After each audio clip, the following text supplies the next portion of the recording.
Hi friends, আজি এটি মই অকমানি ট্ৰেভেল ব্লগ লৈ আহিছোঁ। ইয়া 2019 বৰ্ষৰে হয় ৰাংছাপাৰা। গোৱালপাৰা জিলাত অৱস্থিত ৰাংছাপাৰা সকলোৱে জানে চাগে অসমৰ সবাতোকৈ পৰিষ্কাৰ ঠাই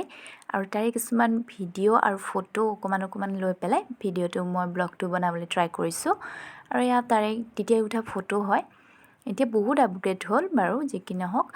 ইয়া চাংঘৰ হয় ধুনীয়াকৈ ফটো চটো মাৰিব পাৰি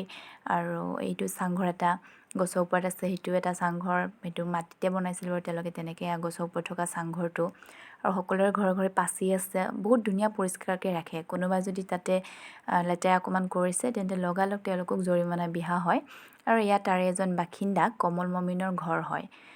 তেওঁৰ ঘৰত আমি অকণমান সময় কটাইছিলোঁ মেক্সিমাম মানুহে তাতেই যায় বাৰু সেইখিনি ঠাইতে কাৰণ বহুত ধুনীয়াকৈ তেওঁলোকে বহিব পৰা ঠাই বনাই আছিলে তেতিয়া বাঁহেৰে বনোৱা কাঠেৰে বনোৱা যদিও দুবাৰকৈ গ'লোঁ মানে মাথাত এইটো নাহিলে যে ভালকৈ এটা মানে ভিডিঅ' বনাম ব্লগ বনাম জাষ্ট ফুৰিছোঁ কথা পাতিছোঁ তেওঁলোকৰ সৈতে তেওঁলোকৰ নতুন পৰিকল্পনা কেনেধৰণৰ কথা পাতি পেলাই গুচি অহা হৈছিলে কিন্তু এতিয়া দেখি আছোঁ বহুত ধুনীয়াকৈ সজাইছে তেওঁলোকে গোটেই ঘৰ